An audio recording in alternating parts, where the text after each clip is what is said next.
Yes, yes. We are live on Get Vocal. Yay. I'm so glad that you are here. And for those glad that they're having.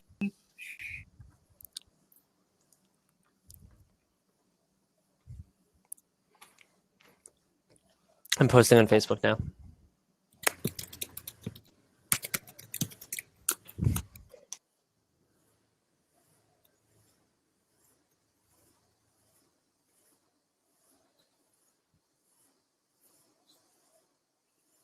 Together. So I invite you to be seated. Fuck the guidelines. Just make yourself comfortable. If you want to get horizontal, please do. You know I'm all about that. If you want to sit, if you want to lie on your belly, if you want to curl up in the fetal position, do that. And then invite your eyes to close.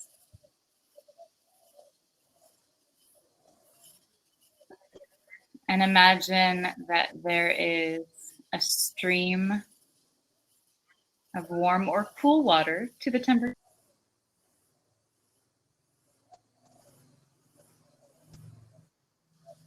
Over your cheeks, down your shoulders, whooshing down your back, over your chest, down your belly, spreading out across your legs. This sort of constant stream.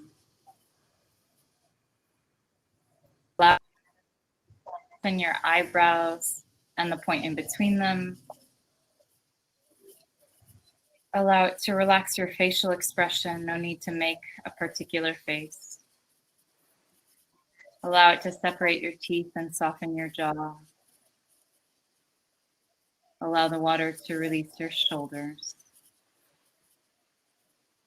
and melt your chest and relax your belly and everything inside your belly, all of your internal organs.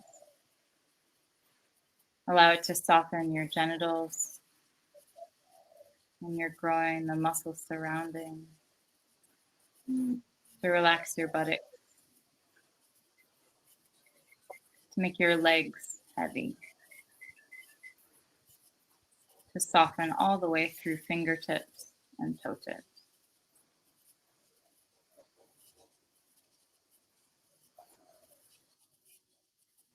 And then conjure up a memory of a time you felt incredibly happy.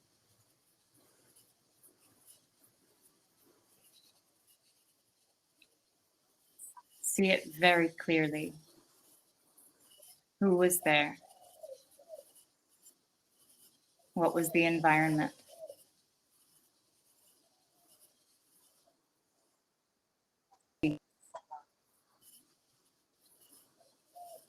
What did you focus on?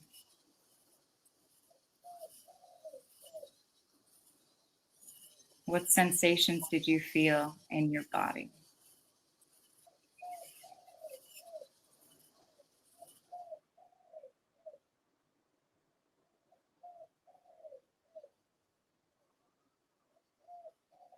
And now see if you can locate that sensation in your body right now.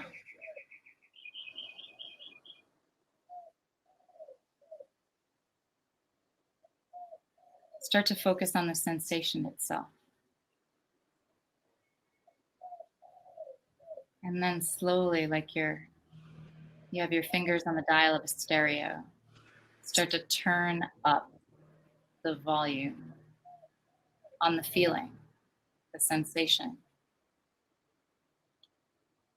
And let go of the image and focus on the sensation. And as you turn up the volume, you feel it start to expand, not just inside your skin, outside your skin. And then it expands even beyond the edges of you to the whole room that you're in, the whole building, the dwelling, the neighborhood, the city, state,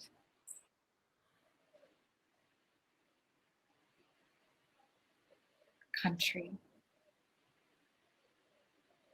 across the seas, other countries, around the whole planet, and in the space planet and other planets, and out beyond the tips of the other planets into the unknown. And then take the edges of the unknown like a blanket and start to pull it back in across the planets, across our planet, across your country, across your state, across your city, across your neighborhood.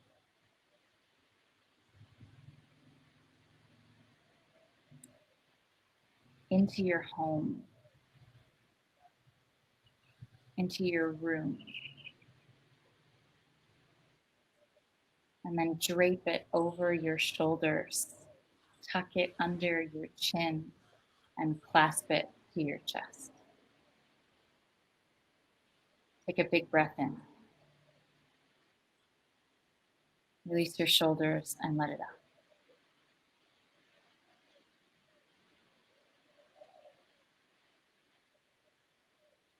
You can open your eyes and join together.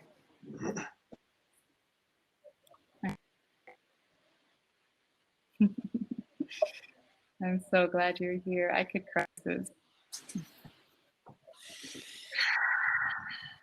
I wanted to introduce myself briefly in case you don't know me yet. My name is Lila, and I'm a student of human connection. I'm the daughter of a psychologist and a social worker. I host the Horizontal with Lila podcast, where we record while lying down wearing robes. And my co-host tonight, this morning here where I am, is Steve Dean, one of my most beloved Horizontal guests. Horizontal makes private conversations public. The aims are to dispel shame, to combat loneliness, and to alchemize human connection. And the belief that when we come together, we create something out of nothing. We create something greater than the components. I want to expand people's notion of intimacy so that we feel fed by the intimacy in our lives. And one of my patrons once said, you know, Lila, people are going to want to talk to you and you won't be able to talk to everybody. So how are you going to turn people towards each other? And so this is one of the ways that I turn people towards each other. My co-host is Steve Dean. He is a super connector. I consider myself a connector. He is a super connector. He has been the guest, most beloved, episode 82. It's called 200 Dating Profiles. You can ask him about that later. And episode 8, I'm still crying, by the way, but just like the joy of having you all here. And episode 83, not have voting rights in this startup relationship. He's a dating industry expert and consultant, a master gatherer, one of the best huggers that I've ever experienced in my life. I'm like really craving a 20-minute Steve Dean hug right now. Could really use it. And Steve, I wanted to know if there's anything else you would like people to know about you. That's a lot already. Thank you. If I were to say anything else, I would say that I like experimental events. And I used to do a lot in person. So now it's really exciting to try to translate them into the digital realm.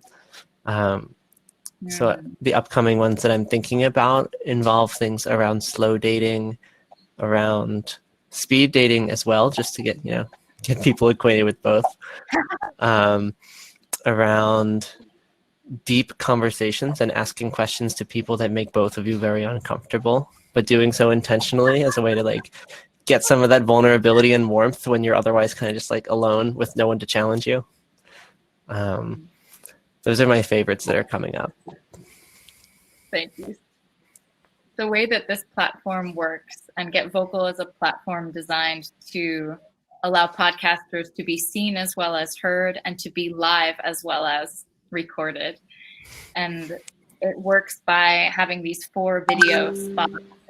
In order to step down from a video spot, you would click or tap the X in the upper right-hand corner of your screen, and then somebody else could step up. And we'll do a little bit of rotating in and out for this next bit as I invite you to answer this question. You can comment in the chat on the left-hand side of the screen. If you're on a phone, however, you have to swipe, I think, right in order to see the chat. So there is a chat, and you can respond in real time, and you can ask questions in real time, and I'll bring them in, I'll reel them in. So Ellis said before the word synergy, and I really like that. I like that word. I'm resonating with that. So my question for you this evening / morning in the future for me is, what was the main thing that soothed you as a child?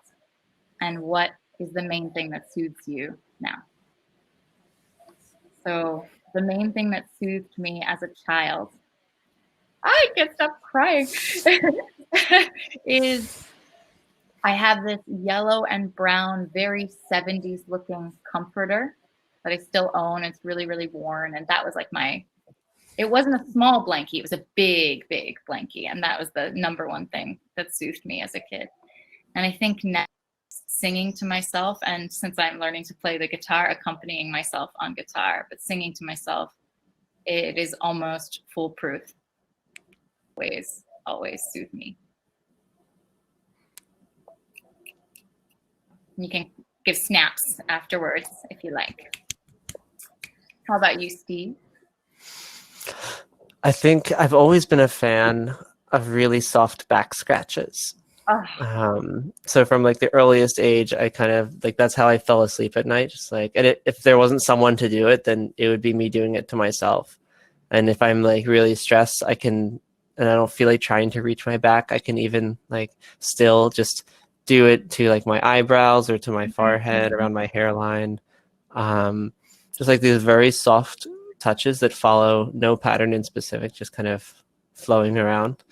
That pretty much every time soothes me, because it goes from this consistent, reassuring touch that's soft, but, consistent.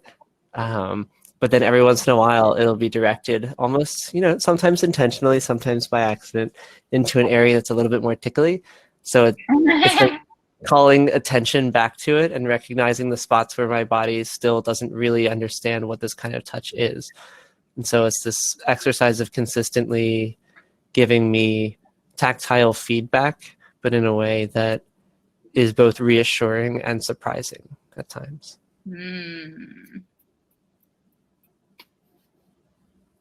Thank you, Steve. Yes. Debbie? Matthew? You both appear to be frozen. Step you down, and you can try stepping back up, or somebody else can step in to answer. I'm here. Oh. Yeah, I see Matthew. Oh. Matthew, grab it again, because I thought it was frozen. Come back. Sorry.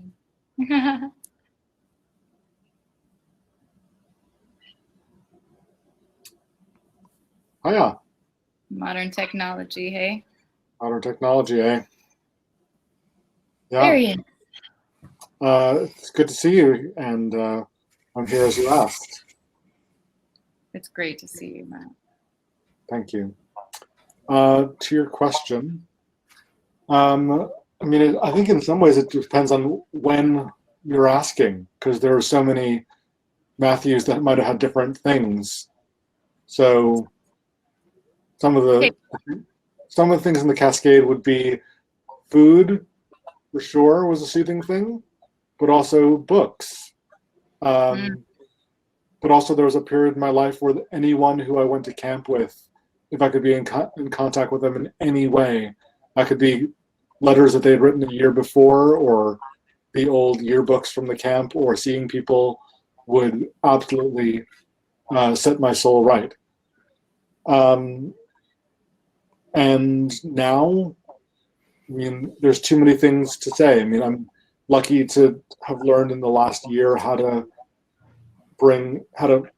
coax and court clay out of the earth, and which I do from like in New York City where I live, and go to parks and find the clay that is there to try to create a relationship to place. And there's nothing like kneading clay that you coax out of the earth itself. This cold, cool, heavy, wet being that might be asked to, that's so good for your nervous system to just hold and to have worked for. So that's something that's good for my physical soul. How about that? Sure. I love it. Thank you, Matt. Sure. Debbie? Hi, Lila. Hi. What was your question? My question was, what was the main thing that soothed you as a kid? And what is the main thing that soothes you now? Well, when you first led us through the meditation, I immediately thought of how I would lay on the floor when I was a little kid, and I would curl up and spoon my dog Rags, and I would just pet him and lay there, and we'd just like lay and breathe together. So I remember that. That's like a very visceral memory for me. But it was always like a connection to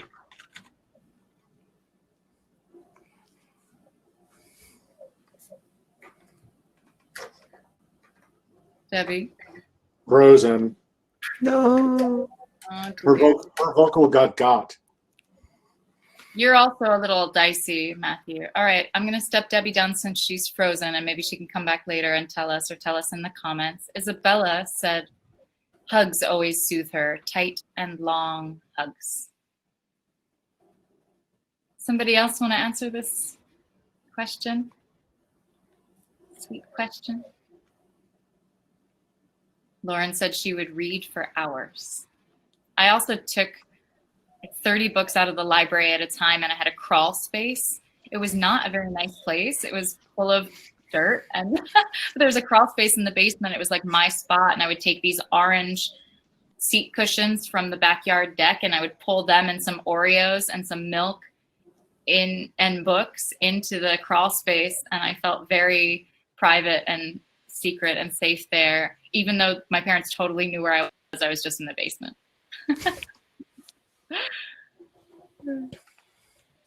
Debbie. I'm back. Can you hear me? Yes. In and out, but yes. Yeah, I was just saying that when I was a kid, it was always about being out in nature and connecting with animals. So just playing outside, loving my cats, loving my dogs, curling up in my room on my bed. Those were the things that gave me the most pleasurable ease and comfort. And now? And now a lot of those things are the same.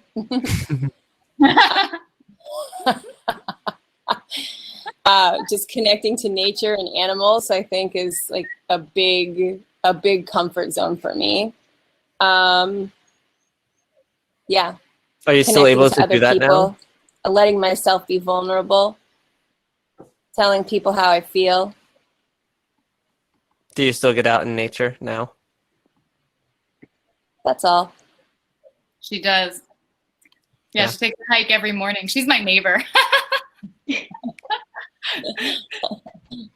broadcasting from I could yell to her, Debbie! I feel like I want to get closer to the signal because I keep cutting out.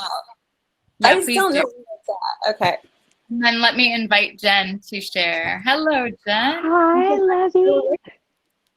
It's so good to see you. I didn't want to jump on earlier because I'd literally just gotten out of the shower. I didn't know how this thing worked. If you could see me, but I'm dressed now. I can't see you right now, but I can hear you. Oh, let's see. I can see you fine. You can see me? Okay. Okay, great. Then continue. Yeah. So when you asked, as a kid, the thing I love to do, actually, I consider to do it right now, I don't do it much as an adult, is I used to love to just twirl my hands through my hair. Like, it was just one of the most soothing things. I could just do that for hours and like rub it like against my face. And as I was thinking about that, I was thinking about how one of the most soothing things I think someone else has ever helped me do as an adult is just brush my hair. So I find that to be incredibly soothing. And that and like belly rubs. The fast kind or like the really slow, like gentle resting kind? No, like super slow. Like, and actually I've been getting like satisfaction rubbing these little ones' bellies. I've been taking care of these little guys. And so it's like, if I can't get someone else to rub my belly, I rub theirs, and it feels like I'm having the, I don't know, mirror neuron experience. Vicarious experience. Yeah. Can you sheep them around your neck so that their belly is rubbed by your neck? Let's see what happens. She's like, I don't know if they'll thank be you. ready for that. I wish I could see this. Damn. Oh no, you can't see me, Lila. I don't know. Oh. Not right now. There's a tremendous amount of cute happening. Paul adds movement, rocking, and circular movements. And Lauren said that she read the Harry Potter series in less than 3 weeks. I reread it this year. I reread it, watched all the movies, went to the theme park, and saw the Broadway shows twice. And I find it extremely comforting. I find the Harry Potter series exceedingly comforting. Are you willing to admit your house live? Oh. Oh. Well, I always thought I was a Gryffindor. But then I took the quiz. Uh-oh. And it said that I was a Slytherin. Does that just mean you can get shit done? I don't know, but I don't like it. I always thought I was a Ravenclaw, and then I took the quiz, and it told me that I was a Hufflepuff. Oh, Yeah. I think you are a Hufflepuff. I've come to terms with it. I think that I accept that I'm a Ravenclaw's Hufflepuff. So like I value knowledge, but I know that alone I can only achieve this level. But if I surround myself with a lot of really cool, smart people, then I will achieve far greater knowledge. So it's just like I can max out my Ravenclawness by being a Hufflepuff. A super connector Hufflepuff. When I was at the theme park, there's only one roaming character who you can talk to, and it's the guy outside the night bus. And so I was just chatting with him, and I was wearing things from different houses, and he was like, "Oh, you're a Gryffindor." I love There it. are some really good graphs that show you all of like the interconnected pieces of the matrix of Harry Potter houses. Craig, do you want to answer my question? I mean, I just felt called in because of you talking about Mr. Potter as the only British person never to have read a single Potter book and being way too scared of the first film to watch any more of them. So, can't relate. Scared of it? Yeah, it's terrifying. There's all kinds of scary. What is it? Voldemort looks horrifying. I can't look at that at all. But good wins. But they're good. There's lots of things. It gave a lot of British actors who are underregarded a good send off in the world. When I was little, We're getting way off topic. Way off topic. when I was little, my cuddly toy bear Barnaby, who was blue and white and was a fun companion to hug. And now music. I have a playlist on my phone of personal theme music of about 100 songs sort of covering every single mood and tempo, so I can find the exact thing to just drop into wherever I need to be at any time. And I'm loving myself. I will add that one of the things that brings me comfort now is Craig's voice. Oh I my opened up God. Facebook the other day, and it was just Craig reading a book, and I was like, this is exactly what I needed. Thank you, Oh my Facebook, God, for somehow I'm getting knowing the this. robe. Oh, I loved it. I loved it. Thank you, people. Appreciate it. Craig, your connection is not so good. See if there's anything you can do about it. Anybody else want to answer the question? Okay, so we'll move on to the open mic portion of this open mic. Steve has a talk for us on the future of dating or the future of love.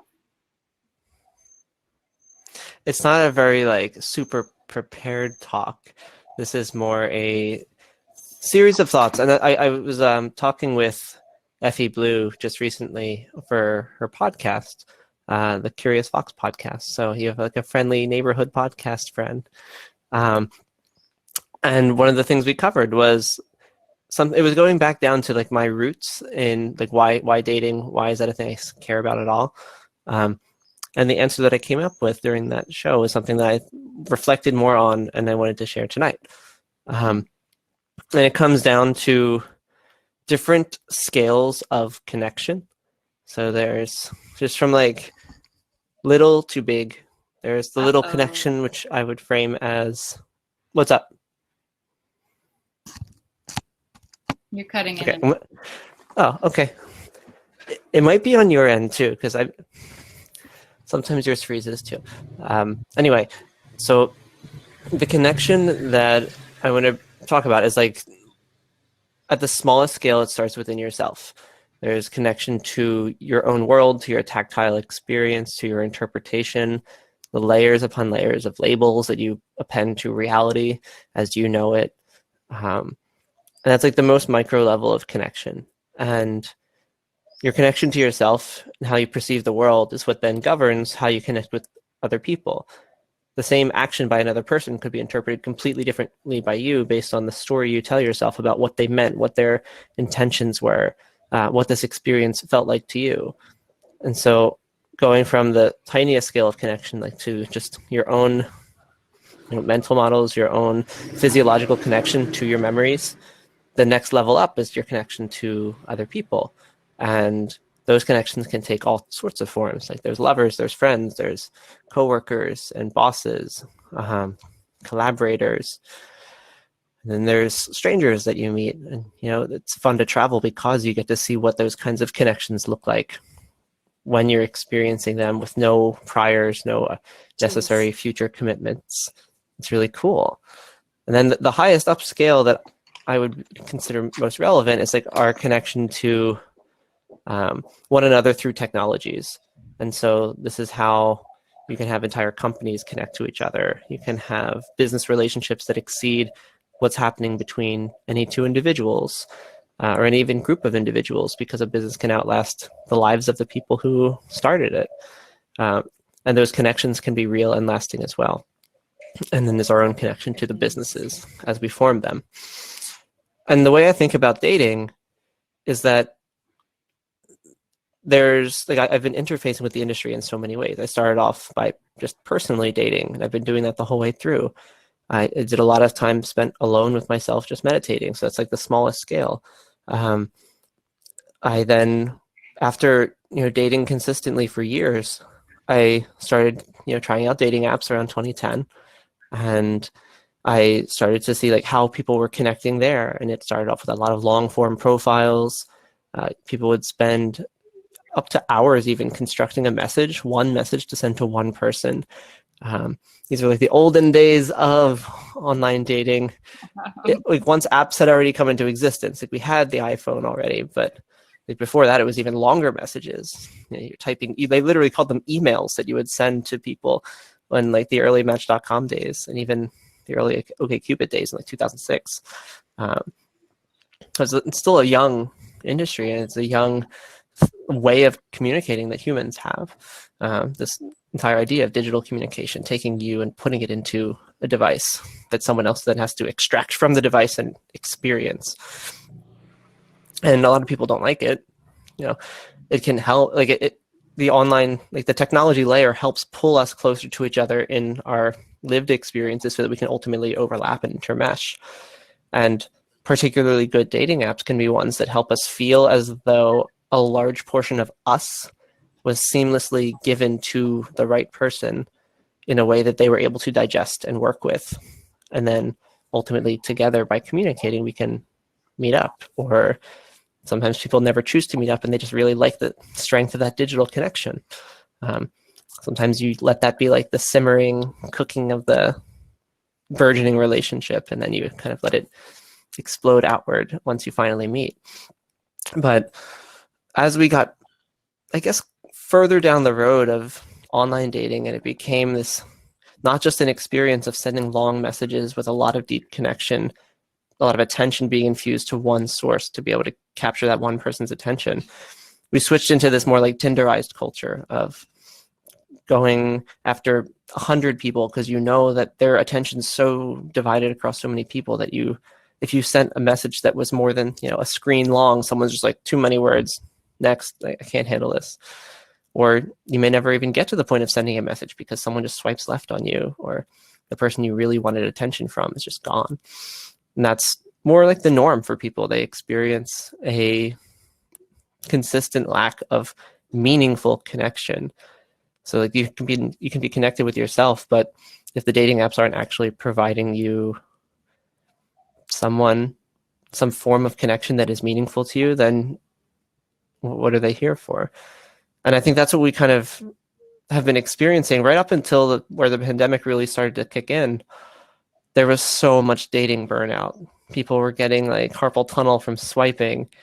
People cited the number one reason they use for using Tinder is confidence boosting procrastination.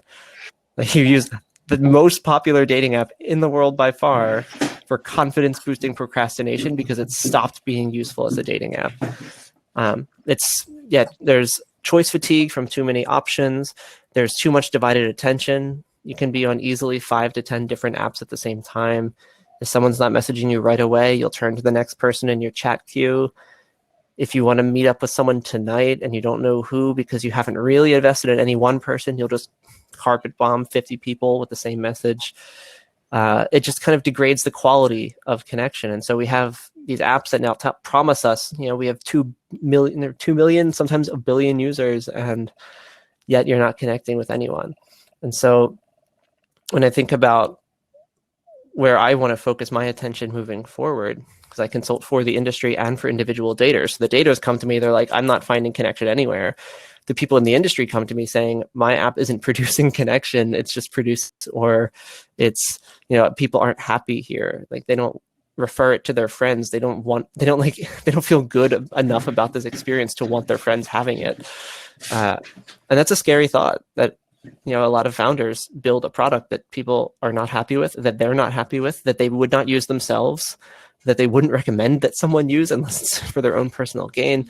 Like it's really sad to think about. So the future of dating, in my view, is creating products that or facilitate connection from others, or give them better tools for producing it on their own.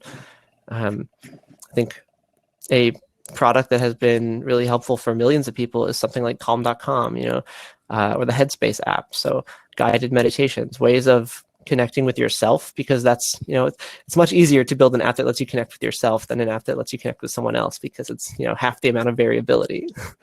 You just need to have someone's attention for a little bit. And if you're having someone get into a guided meditation for 20 minutes or an hour, then, that's their attention right there. They're sitting down, ideally. If you had a dating app that was like, I'm going to do a guided meditation, I'm just going to pair you with someone, that would be pretty interesting, because then you stack dating and meditation. But I think that an ideal app would be one that starts you off by connecting with yourself. So you build out a little of that introspection. You reflect on the depth within yourself, such that when you then see someone, they're not just this two-dimensional face or bikini shot or bulge in the pants. Like, I don't know what people are looking at when they're swiping through photos, but I know which ones get all the likes. Swipes. So if you get people thinking more about who they are, what they stand for, before you put them in this two-dimensional world where everything is just surface level swiping, maybe when they start their conversations with people that they found attractive, they're going to reflect on like, what's going on inside that person's inner world? What are they going through? What are they excited about? I just thought about that for myself. Now I'm primed to think about what I might see in others. This is one of the first things I ever learned about connection, is that the more you build models in your mind of what's going on in your world, the easier it is to presume, at the very least, that someone else could have done this for their own world, that whatever exists inside you may also exist within them. And hopefully even more. That's why the beauty of personal development and connection with others is that you see all of the work you put into yourself, and you check in with others and see like what's in your inner world. And I would love to see a new set of dating apps that are making it easier for us to do that. There's a lot of speed dating apps that are coming out, and that the new like blind dating apps. Those are interesting because they're really focusing on face-to-face connections first, so you can quickly draw out some degree of connection just from like the proprioceptive mirror neurons and micro expressions. You get a lot of that in video chat, but like blind it's not quite dating for like you meet up for the blind date, or you app blind date?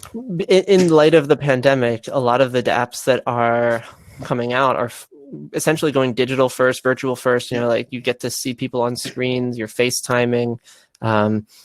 It's multiple people in a row, but you're connecting face to face, so you don't even have to type on a screen.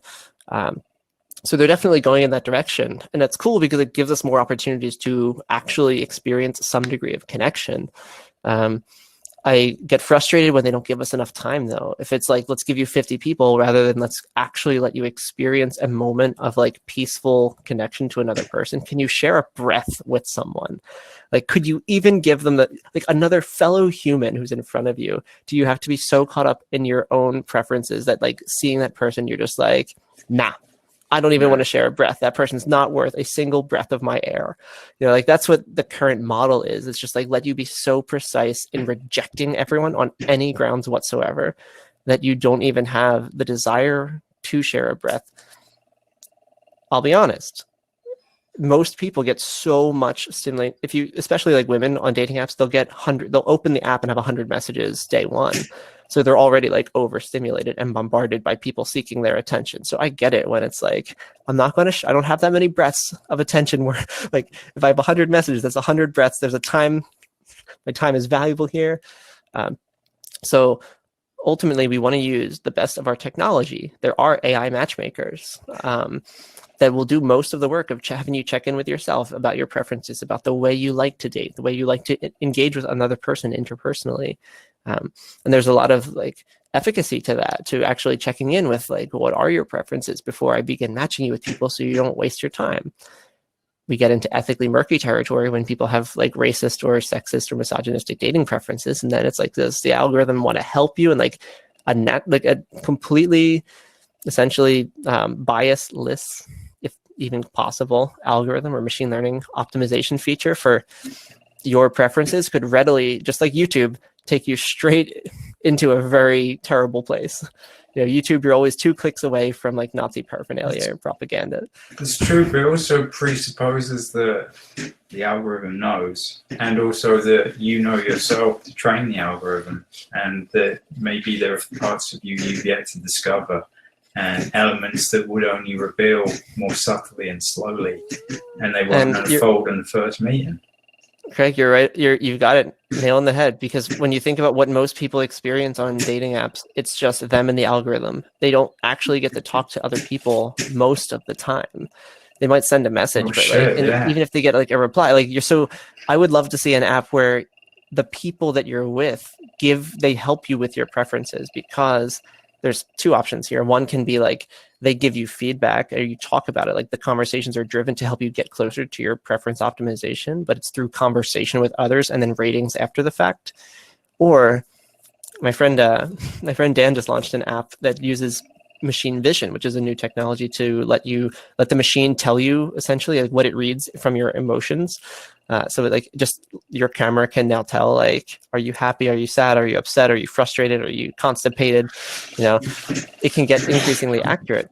And what you could do if you applied something like that to people's experience video chatting with someone, you could essentially have them reveal their own preferences through a series of video chats with other people. Which kinds of conversations and which kinds of topics, if we use audio recognition, speech recognition, what topics actually get you looking more alive, looking more excited, getting on the edge of your seat. Like the technology is bringing us there. It's already essentially here. It's just not fully implemented on most dating apps because we have not gotten to the point of consistent facial data being uploaded. And now with virus going around, we are all on Zoom, and Zoom is now, I mean, Facebook's already been a huge repository for our facial data. Google has everyone's videos on YouTube. TikTok is one of the biggest apps in the entire world, one of the fastest growing apps ever. And that one has just, it's owned by China. They have all of your facial data if you're on it. So like they know, the algorithms already know. It's like we're living in Westworld already.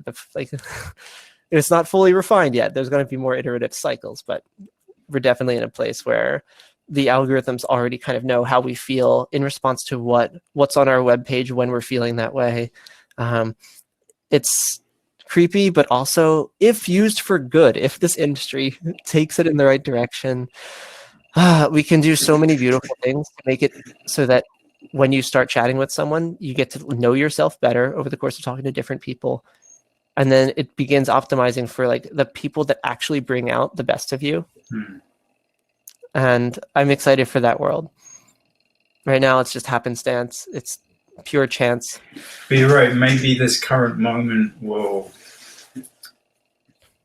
demonstrate how important that is and help people refine it, given that some of these companies are probably already set up to harvest all that data. They just didn't know they were doing it to help with connection in another way rather than just, what Zoom room or get vocal chat you were in at that moment. I'm excited to see what comes next. Does anyone have a theory or a hope? I want to leave that open too. Anyone in the comments want to share or pop in, grab a spot and just share like, what do you hope comes next? What's a thing that would completely change the game for you? I talk to usually about like 5 or 10 different founders every week. So I can always like push. I like shepherding the industry as I hear people's advice, as I hear the things they really want. Like I just build that into my own, mental algorithm of what do people want? What makes people happy? How do these apps lead in service of actual connection and vulnerability rather than making us feel gross? If no one else is jumping in, I'll offer a hypothesis until then. So I feel that we're dating under capitalism. And a lot of that at the moment is the paradox of choice and plenty, where it's difficult to assess what you want because even when you're choosing the thing in the aisle of a store or in the aisle of an online merchant, there's all the other varieties of it. And you can't really accurately trust yourself. And people are very quick to say, this is my favorite thing ever, this thing here, but the next week it's already shifted. And when you have that as your operating system, when that's what you've been brought up with in the world around you, but is not necessarily explained or situated philosophically or ideologically, then it's trickier to do that with relationships. And I wonder if it's the same with friendships, where there's maybe a different suggestion of fickleness. Like maybe friendships are assumed they're going to last in a different way. You're not looking for it. But when you couple that with the sort of the Western, the hegemonic quest for the one to rule them all, then it's almost an impossibility. Because if we were all sent out now to buy the best bar of chocolate, we can't do that. That's a lifetime of choosing it all, and your favorite today won't be tomorrow. So when you try and apply that to the thing you've also been told is the single most important choice in your life, the person you're going to spend it with forever, it's a lot of baggage to be lugging about. That is a lot. Do you think that it's a function primarily of capitalism or more of a, like, do you have lots of choice around you or not? Because I grew up in a 1 square mile town where I was attracted to precisely 2 people in 15 years, ever. And then I moved to New York where I was attracted to 2 people 7 times per block that I walked every block in all of New York for 8 years straight. So if I had one of those 2 people in my hometown come up to me and say, I want to build something with you, I'd be like, yep, we're doing it. Whereas in New York, I'd be like, are you okay? Because you believe that everybody here is also they're not looking for permanency, or it's like yes, you're a temporary thing for the moment, and that moment might be the next hour, the next night, the next week. It's kind of, you have to agree on that contract somehow together. Yeah. And It's kind of that's the beautiful, though. trickiest part, because people will say, like, I'm looking for a long-term relationship, just looking for something short. But that's also kind of like a defense, Yeah. or it's response to what you have just come from. And long term is very different Yeah. for different people. Some people are like, long term is 3 months, Mhm. because normally it's 3 hours. So like 3 months is like, I can't really conceive of that much longer than that. So let's just hope for that. That's my long term. Right. And then that person goes on Tinder saying, I'm looking for a long term relationship. And everyone else whose version of long term is like forever, they don't realize that of course they could have done 3 months. They're like, that's easy.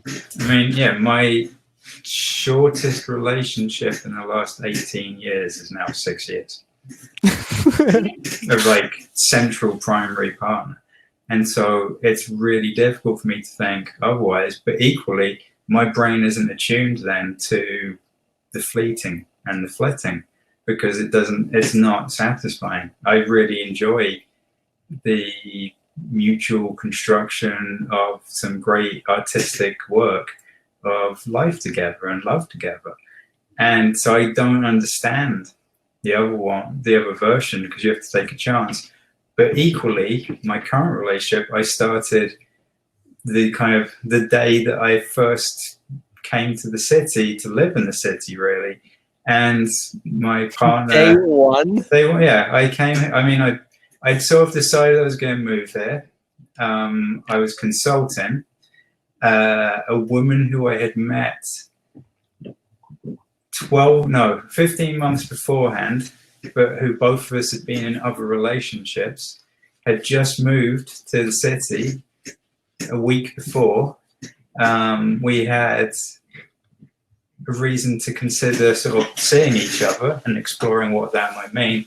And it turned out that I booked an Airbnb 3 blocks away from that place she just moved to. And it felt like there was enough of the stuff saying, yeah, this is meant to be. And it took another 9 months until I actually moved here. But it was just, I knew and she knew. And now that's nearly 8 years ago. So it's like, it's strange though to think in that point, the number of times that either of us could have said, yeah, not sure. But look how many options there are. But I kind of feel, yes, there are. But sometimes you also just have to recognize that the situation you're in can be really amazing. And if it isn't, there are things one can do to improve that. And also be mindful of the reasons to get over it. And Lila asked if you can pass it over to me, because I need to go to bed. Yes. Are Are you giving us an amazing talk now, Craig? I'm not sure. I'm going to try and be bedtime story for yourself. spontaneous, but yeah, there's a comforting story for myself. So Lila asked me to talk about something comforting.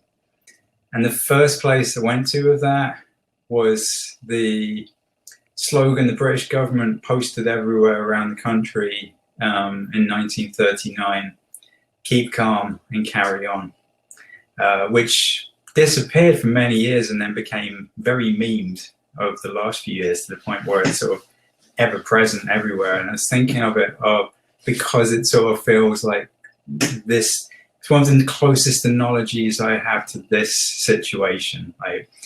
The world around you is suddenly shifted and feels somewhat perilous. And the means of propaganda in this case is to just sort of like, hey, it's all right, calm down. But it's so pervasive, and it worked for the people at that time who understood, oh yeah, we've got to keep our shit together. But I don't think it maintained as a sort of general operating frequency for British people. That's surprising. So She learned how to apparate. So your computer doesn't work, but you can teleport. That's a good skill to have. So I was thinking about times when I did not apply that logic or it didn't work for me, and I really hated needles growing up. And when I was 15,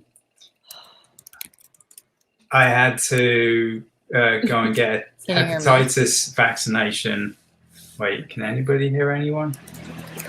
Yes. I can hear you fine. I can hear both sides. And because Great. of my dislike of injections, I went and bought a bunch of Mr. Freeze brand freeze pops and strapped them all around my arm, believing that they were completely, because that was my way to comfort myself and calm myself down. I was very proud, walked into town after school to go to the doctor's office. The doctor invited me in and invited me to drop my trousers because the hepatitis vaccine must be received in one's buttock. I was very much not calm and pushed the doctor over, at which point he brought 2 large male orderlies in who held me down on the bed while he gave me this 60-second long, extremely painful injection, Wow. which hurt all the more because adrenaline was coursing through my body at that moment. And I then realized that my arm felt really weird, and if he'd given me an arm injection anyway, it probably hurt like hell because it was all just weird and numb. But it was because I'd done the opposite of keeping calm and carrying on. I'd look for something external as a means to help myself. But the best thing you can do when you need to comfort yourself is tap in, see what resources you have. And I realized that when a nurse, very much going against the kind of grain of Englishness, when had to give me a tetanus jab a few years later, like stood there and waited for 5 minutes while I kind of huddled in the corner, hunched up, eyes closed, bracing for this. And she's like, if you just breathe gently, you won't even notice I'm putting this in. And I did. And I didn't. There was nothing whatsoever. The friction was gone, the frisson. And it's most difficult and challenging to recognize that, realize that, and accept it. But I do think that when even a supremely tightly wound little English kid can recognize that you can keep calm and carry on without somebody shoving a gigantic poster in your face, that everybody probably has that potential for looking after themselves and nurturing and nourishing. And now is a supremely good time to survey what that might mean and how they might embrace that themselves. Do you have any mantras that you say to yourself in order to remind yourself to be calm, or any are there like voices that you channel, heroes that you have, fictional or otherwise? Like, who do you have to become? Or is it that you can just find it within yourself that it's a version of you that already exists, that you tap into a memory of maybe a place you've been where you were calm? Wow. That was a roster of different things. I say just the simple breathing meditation of let go, or do like very long in breaths, hold it, and very, very long out breaths to just sort of calm everything down. I will listen to ambient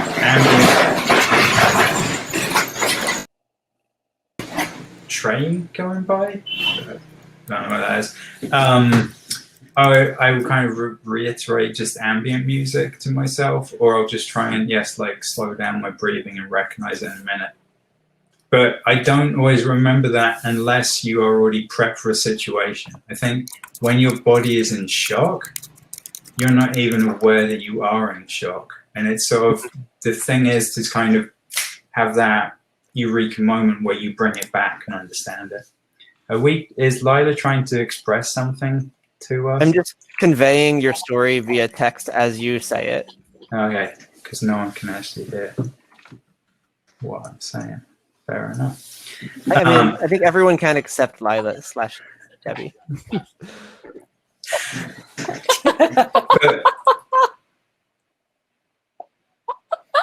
What is your trigger again for like jolting yourself out of the meditation or into the meditation? Awareness.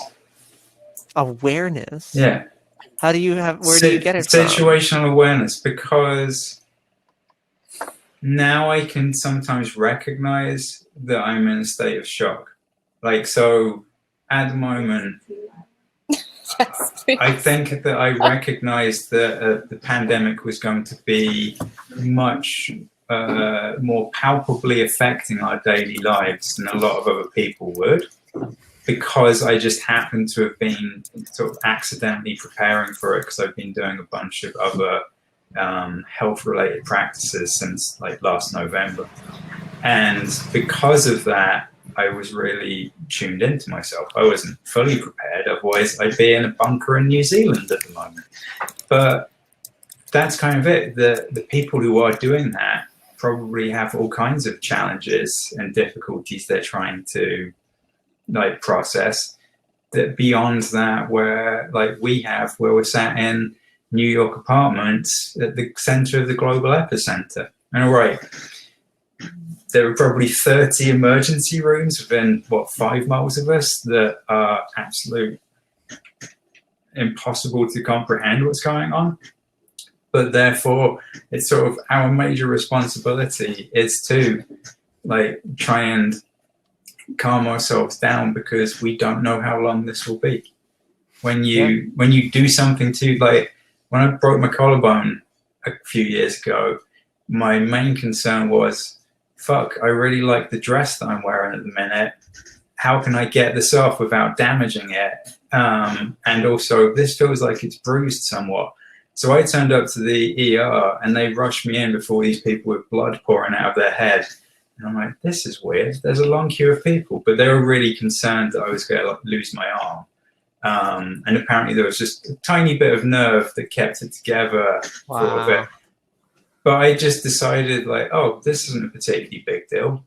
And it was, and I had to have 2 surgeries to put it together. But I got used to the whole thing and was calm. And it's really challenging and strange to be there, but it does. Unfortunately, calmness is, I find, easiest to attain when you have experienced difficult, challenging things already, because you recognize what that's like, so you can then drop into it all the more easily.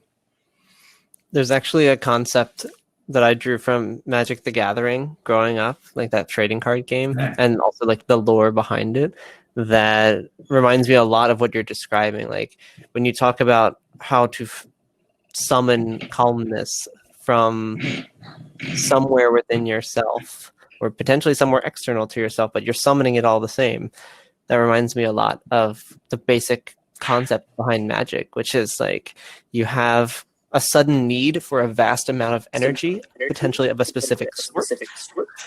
And in those moments of high stress, you actually have to physically go into all the lands of the past that you've been to, places where you can, like, that one tree you saw when you were 5 years old, that doctor's office where there's a lot of stress. Like, you can summon that energy, because in reliving that experience and reminding your body, suddenly you can get like a surge of the same adrenaline, or if it's not adrenaline, it could be oxytocin, dopamine, like whatever it was that was associated in your body with that moment. By summoning that memory, you can either like ground yourself completely, like, worried about the pandemic, go back to when you were 5 years old, sitting under a tree, and just like give yourself that moment and give yourself that calm, rooted energy. Yeah, I feel like that's something that, I don't know where you get yours, but I love that you have it. Well, but it's not really a thing. Like, so in my case, the reason I say about breaking a collarbone is that my natural instinct is to drop into fight or flight. Mm-hmm. And neither of those are particularly good for one's body. You're muted, Lyra. And I can't remember what the 2 opposites are to it, but when I recognized that that's what I did, I almost felt with breaking a collarbone, like, oh, this is all right. I understand what this will involve.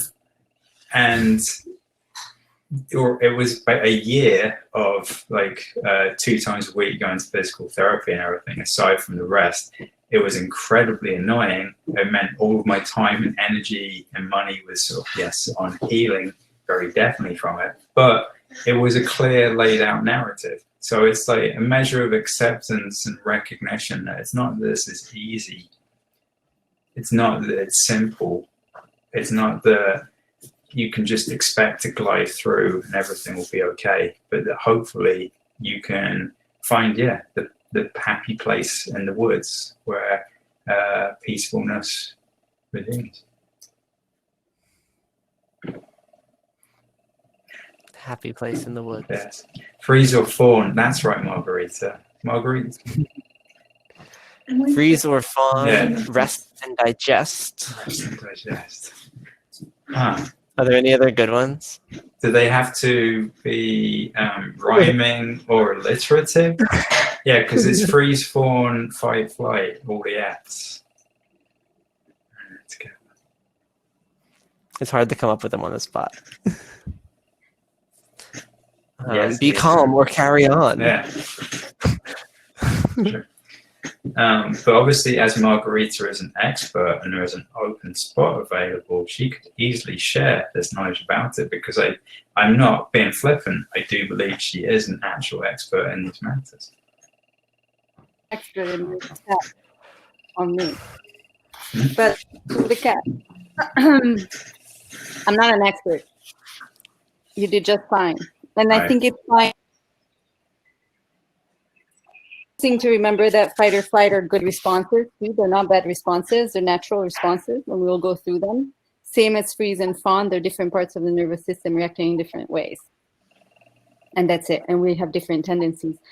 One interesting thing to me about the story that you were telling and the difficulties or experiencing difficulties allowing us to keep calm is that I was watching a documentary today about, it's called The People Who Suspend, and it's about people that do flash hook suspensions. Mm-hmm. And there are some crazy people in Russia that do base jumping and bridge jumping on hooks. And that's exactly how they talk about it. Yeah, I mean, I would not be able to do that and stay calm. Difficult experiences Yeah. and shock and things like What kind of extreme hook- nervous system responses. What? What kind of hooks are we talking about? We're talking. Like, is base jumping with a hook just uh, bungee jumping, or am I not? It's like bungee jumping, but instead of wearing a harness, they have hooks in their skin. Ah. Okay, now I'm going to just pass That's out brutal. on my keyboard. Oh my god. Sorry, Craig. Now it's time for Craig to go to bed. Please don't remind me what that's called, so I can't Keep ever calm, search Greg. for it on the internet. Craig, you can keep calm. Yeah. Can you Go hear to me? your forest. in the Yes. woods. I can hear you. I can hear you. Keep calm. Keep calm. Okay, great. So I'm gonna calm myself down by playing you a song. Good. Comfort myself, since that was an interesting experience.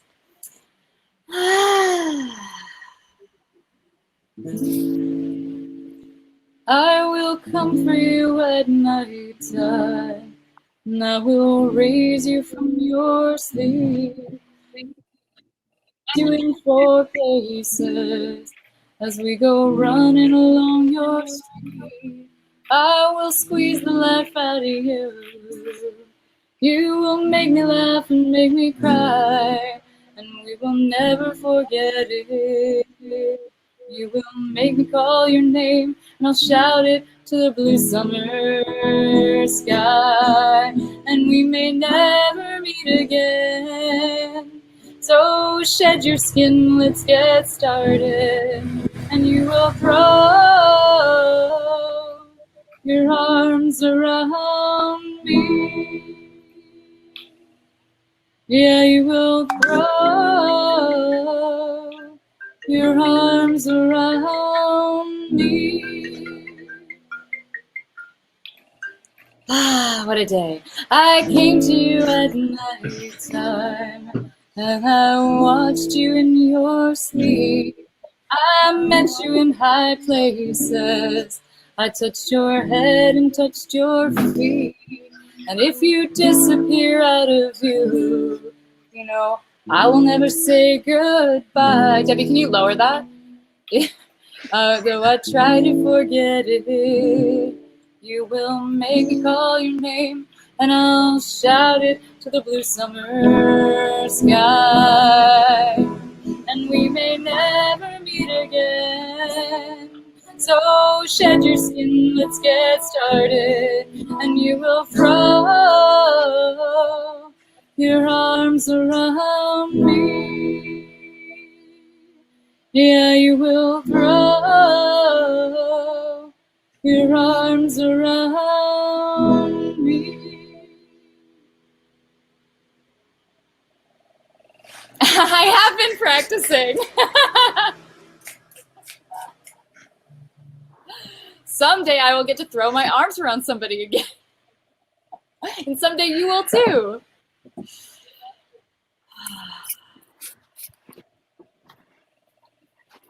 So thank you for joining on the live broadcast. And I will stop the live broadcast now, but we'll continue to hang out. And there's a few more things that I'm hoping people will share. So stick around and we'll hang. Thank you for joining. I am doing my best to keep calm and carry on, even though I find it very stressful to be kicked off of my own show 5 times in the span of 20 minutes. And oh my God. Yes, that's all. How can you, Steve, how can people stay in touch with you?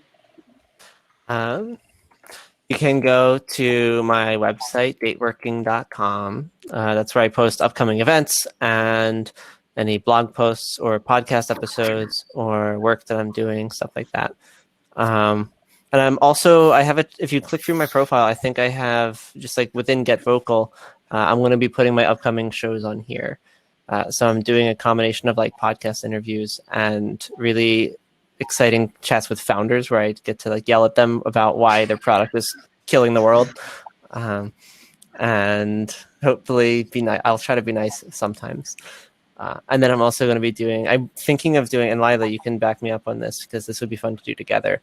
I'm thinking of like playing Secret Matchmaker by just like casually inviting someone to come in, and then maybe either I would invite 2 people or you would invite another person. And then we'd basically see, like, we'd plot behind their backs to make it people we know will get along, but who don't know each other yet. Ooh, that would be great. And then we intentionally ask them questions that make them open up to one another by talking to us. So it's like really like grotesquely heavy-handed matchmaker, but without calling it that. I'm down. Yeah, let's do it. Let's do it. Secret matchmaker, Cameron says. All right, loves. I'm going to stop the live broadcast. We'll still keep hanging out. Maybe people will want to come back into the room now. Okay. Oh, I can't stop the broadcast. Wow, we just have to keep going forever because I can't stop the We're doing it live. because I'm not on my own device. So this will never end. Ooh, this is great. And it's going to simulcast too, right? This is like the magic of I think live it's theater, the theme. but the magic of live broadcasted in just like the Murphy's Law kind of way. And Black Mirror is just taking Wow. over It's now. the theme, though. It's like, you think It you're just getting never into stopped quarantine recording. for a week, but it's actually going to be 6 months or something. It's just what's going to happen. It's the same with the podcast, with the broadcast. You thought it was an hour, it's going to be like a month. We're just Well, Margarita, you were Matthew still wants to share some wisdom, but he's gone. Margarita, were you in the middle of sharing something before that you were going to finish? Because I want to make sure you had time to share your wisdom as well. no. Are you sure? Yeah. Jen is right. Did you want to talk more about the nervous system? No, Jen said Vocal's playing April Fool's jokes on you. April Fools. It's not April 1st in Bali anymore, right? Are you behind us or ahead of East Coast time? It's like a second. It's April 2nd. Ha! So it's really an April Fool's joke on everyone who's not yet on April 2nd. I have 50 minutes left New York time until April 2nd. So 50 minutes left to be fooled by the world. That's a good, like, And I think that's Lila's a good frozen demonstration of, yeah, everything that she's frozen into there. Yeah, that's like the perfect expression of like, can we all try to mimic it at the same time? We should take a picture. Hold on. Yeah, Craig, are you going to do this too?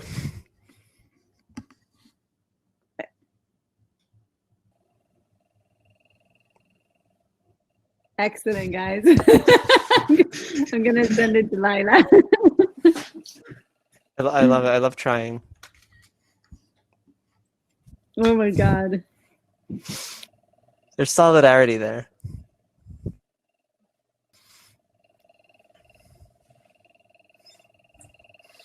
What else? I think I'm looking at through, like, Lila had sent me her notes, so I'm like a script of the show. Which is So good, in because close- otherwise, yeah.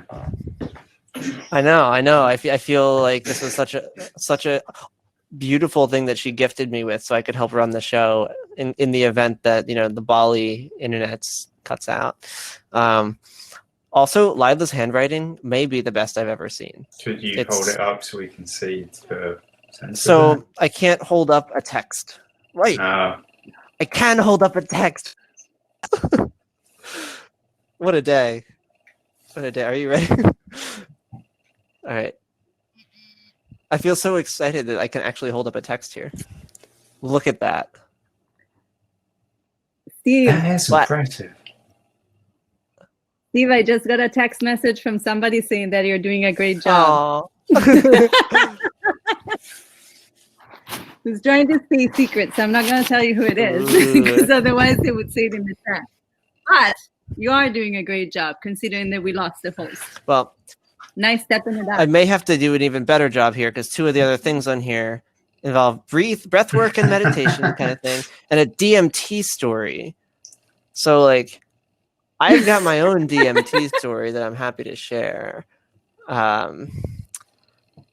Which I guess, like, if we were promised a DMT story and Lila can't be here to deliver hers, then I'm gonna have to deliver it. So, you know, I'll give it to you in 1 minute, like a total of 1 minute. It's a very short story. I tried DMT for the first time about 2 years ago, and it's a drug. It's like the drug that's released when you die. So it exists in nature. It exists in the body, and when you die, your brain just floods it. And it essentially, I can't really compare it to anything because my experience was that it was kind of similar to like an extraordinarily intense acid trip mixed with a lot of Molly, mixed with just like all of the endorphins and joy and catharsis of orgasm. It's just like every one of the good things to ever just like hit me at once. And within like maybe 3 seconds of experiencing it, it's only like a 10-minute experience. Like you can smoke it, you can ingest in different ways, but like I think smoking's the main one. But it basically triggers that same effect that you would get when you die. And it's such a beautiful moment because my experience for it, I can't speak for everyone, but it felt like I was being like pulled out of my body and pulled into like the ever-going ether in which like ancestry and like everything that's ever given a fuck about my DNA just like welcomed me into the broader channel of existence. And it was like all the catharsis. And I was like, if that's what dying's like, if that's what seeing the light is at the end of the tunnel, then sign me up. Like humans have evolved to do the coolest thing when we die. And I'm really excited that that's a thing that gets to happen for people. Not just when they die, but also, you know, like there's a lot of death happening right now. So I really hope there's a lot of DMT being experienced by people who are otherwise suffering, because the last moments of life for people can really suck. So at the very least, like even after, you know, like the visible form of life maybe ending, like that DMT experience, as long as you're like, if my grandma goes and she gets that, like she's good. She's going to have such a good time after like the physiological death. So but you've only taken it once and that was your experience? I've feels taken it like that multiple would be times. okay, I was going to say, And just suggest that would be a reason to try it a bit more. I've taken it multiple times, but it's also not like a thing you would get addicted to, because like the effects immediately, like if you try to take it again right away, it's as though it just no effect. But the So- resonance does stick with you for quite some time. Because All of it. yeah, like that experience is one that's like almost inimicable during life. You know, it's I had to piece together 3 different very intense drug experiences to capture that one. So it's pretty cool. I just like that that's a thing that, we discovered. Humans have come pretty far, that we've unlocked the chemical of, theoretical life after death, and you can smoke it now. The spirit molecule. The spirit molecule. That's what it's Yeah, called by a lot of people. I know. Yeah. And it's like a beautiful thing to call it, I think. I don't necessarily recommend it to everyone, but it's certainly a way of recognizing that there are many higher planes that we do not get to experience on a day-to-day basis, and it doesn't mean we have to always experience in them, but like there's a beauty to knowing that they're there, because then it just expands our curiosity about like what else. If this is true, then what the hell else must be true? And I feel like every novel experience, every time you're outside your comfort zone, you get to expand the world of what could be true here. Okay, one of the last things on this list, I don't see a Matt Stillman chiming in with a wise talk. There was a poem from Debbie, and then the last thing was the 10. Well, there's announcements, which I was going to say for the very end. Like the last piece of core content was the 10 breaths hand over heart. So we can do that, and then I'll give the final announcements, and then we can all go to sleep or wherever you want to go from here. Actually, Craig, you're so much better at having a soothing voice than I am. Would you like to do the 10 breaths hand over heart? We're just breathing in and out. Yeah, that seems to. And just guide us through however you'd like to share 10 breaths. I do feel there's also somebody else that's probably, again, more suited than me at doing this, given that I've taken many classes with her.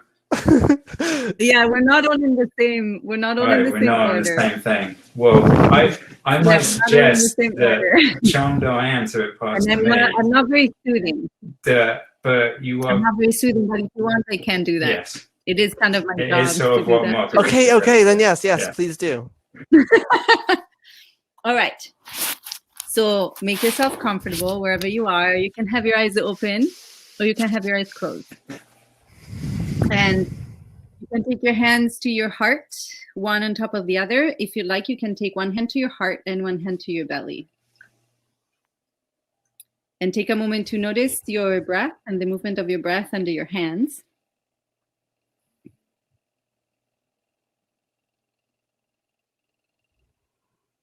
And then take 10 breaths at your own rhythm.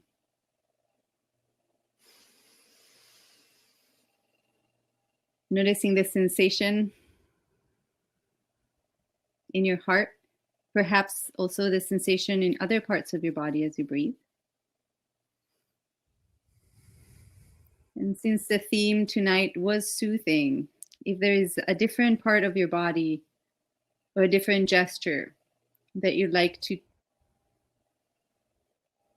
than this, you should do that. And we have about 5 more breaths.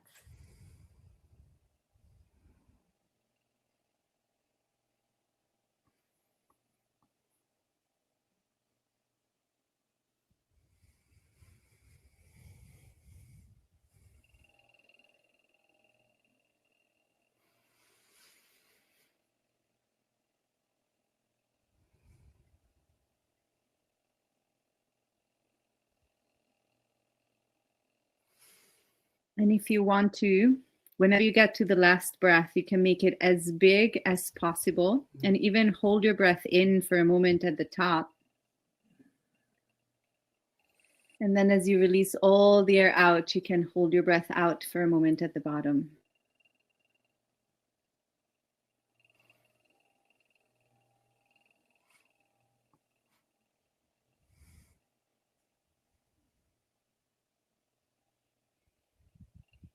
And then whenever you're done, if your eyes are closed, you can just reopen your eyes.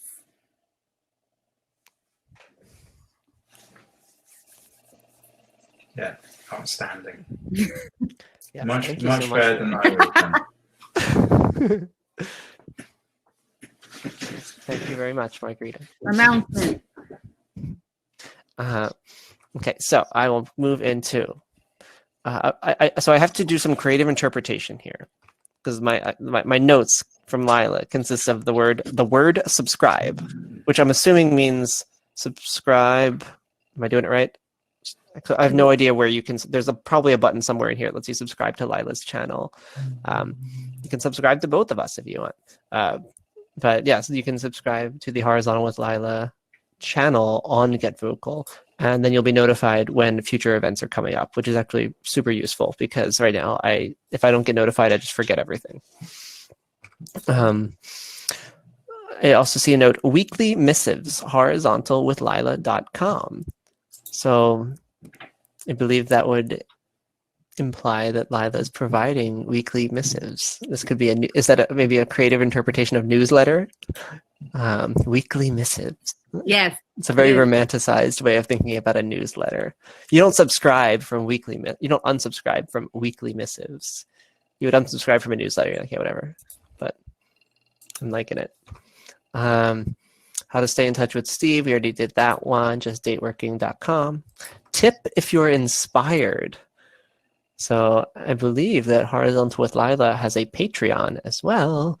And so if you go to the Horizontal with Lila Patreon, that is where you can support Lila and the podcast and this show and any of the other creative work that Lila does and collaborates on.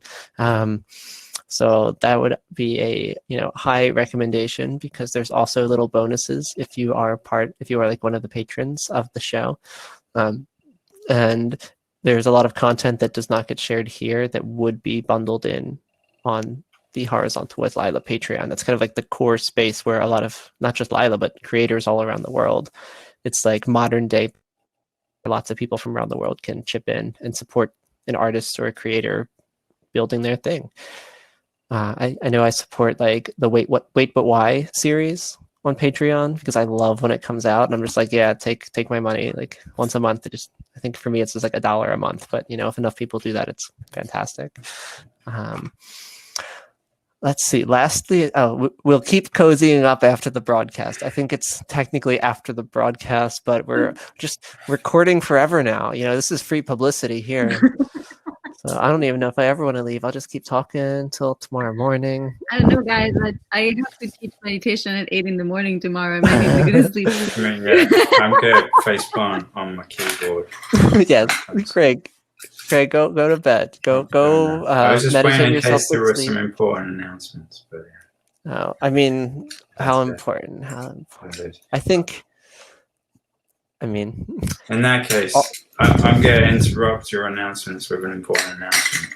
It was lovely speaking to you and the other people in the chat room and saying, and I bid you a good night, dear friends.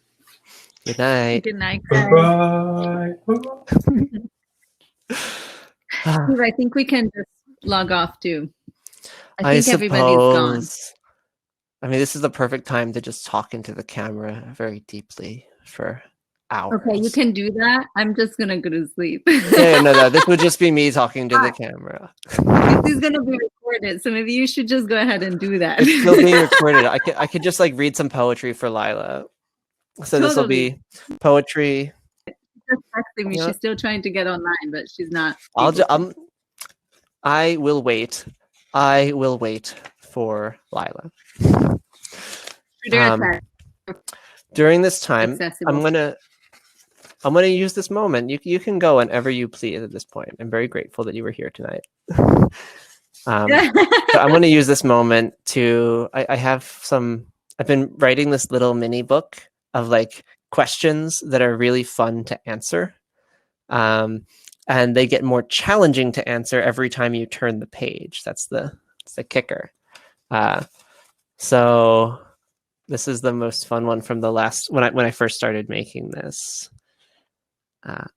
We started making it during an event I hosted last week or 2 weeks ago called Huga, and someone brought up the question of like, what's your erotic blueprint? And I thought that was a really cool and fun thing to talk about with strangers. And so I asked them to clarify further when we talked about the different erotic blueprints. But yeah, these are the kind of questions that I wanted to work with Lila on, coming up with more, but also creating more events in Get Vocal where we can have people answer them. Hi, Cameron. You're here at the post-broadcast, continuing broadcast. Well, there was where it's still always recording. somebody, so it was like, I'll just chill, I guess. It's fine. Yeah. I mean, that's the best thing about a slumber party. I'm gonna leave you guys. Good night. I'm gonna... Exactly. It was really nice seeing you. Don't touch your face. But yeah, the best part of a slumber party is that like when everyone else starts going to bed, you're just like, I'm not tired. I just had a Red Bull. I'm still up. Who else is up? Yeah, the super late night chats, which are either they're usually pretty emotional. But I guess they're not always productive, but they're usually pretty emotional.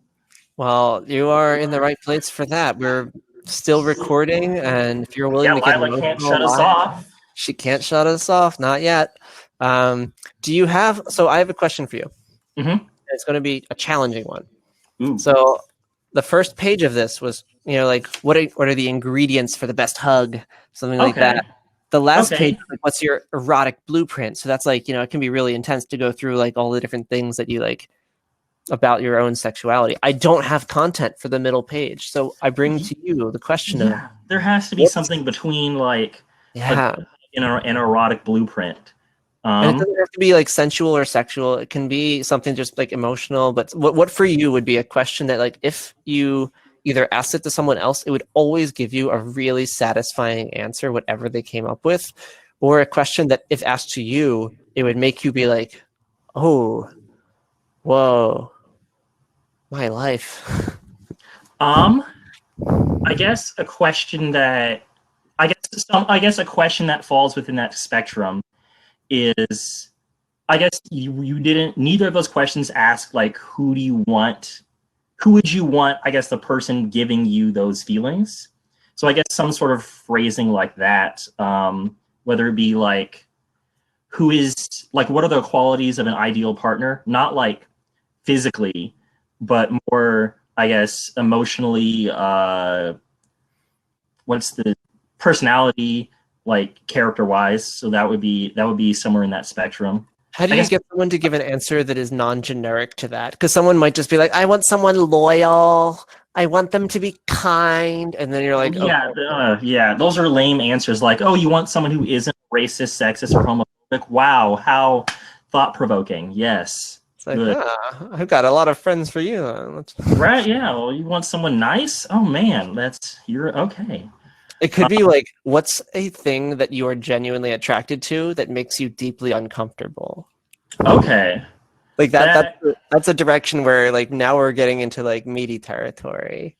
Yes, but also I guess I'm trying to imagine relatively basic people. They likely aren't attracted to things that don't make them uncomfortable. They're just attracted to very, like, if you just look at People magazine, like that's what they're attracted to. That's it. And that's not controversial at all. But that's a lot of people, though. Isabella in the comments says, what do you want to create together? I think that would work if it's a blank page, then the what do you want to create together would indicate like, they'll be like, what does that mean? Like, is the author of this book trying to create something with me? Is there a soul in the book? So like, maybe like what would you and your ideal partner want to create? What would you build together? Or maybe like you could ask about like maybe what you're missing in life. Like what thing could your partner do that would maybe like help with I'm trying to think of the phrasing. Cure coronavirus. You set yourself up for a big one. Or like, I guess like how do you cure boredom? That's I like that. Okay, I'm putting that on the first of 2 pages, so we'll leave. Yeah, that's definitely a beginner. How do you cure your own boredom? Right. Yeah, because you would give a unique answer, and with that answer could then lead to more conversation. Yeah. So how do you cure boredom? I'm going to say how do you cure your own boredom, because I don't. Yes, your boredom, you specifically. Yeah. Yes. I want to try to mimic Lila's perfect handwriting. I've already failed multiple times, but I'm going for it. I'm also doing a bubble letter attempt here. This is wow. And think about what you want up next for the next page. What's something that you genuinely right now think you would benefit from either answering or talking about? I mean, in terms of a question I could ask you, what's the question what's on your mind? well, okay. So I remember you said earlier that you have like your own account. Like, what do you talk about on there? Is that curing your boredom right now? Yeah, I'm curing my own boredom. Like, hey, like you mentioned it, so I was like, I'm intrigued. Why not? Mm-hmm. This is another opportunity to promote yourself. Well, the things that I tend to talk about. So last time I went on, I did a thing called Ask the Sexperts. So it was a question. Were you this expert? I was one of two. So I brought on an actual Okay. therapist, and I'm not like a licensed therapist or anything. I just consult for the industry. I do coaching. So I'm not like, a licensed sex expert. So I brought one on and I was like, all right, you got to tell me all the stuff that I have, that are my blind spots. If I'm coaching someone, when do I send them to you? Because I can give them some like sex advice. I can recommend positions. I can recommend there's a lot that I can still I live in that world. I just don't have the clinical backing there. So she's also dealing with people who have a lot more like serious reservations and hangups and things that could be either medical or deeply psychological in a way that's outside of my league. So I brought her in and we talked about like, how the hell do we deal with going from having if you're a militant extrovert where you see people, you go drinking with friends every night, and now you're stuck alone with no one. Where does your sexuality go? Where does your brain go? Where do you find inner peace?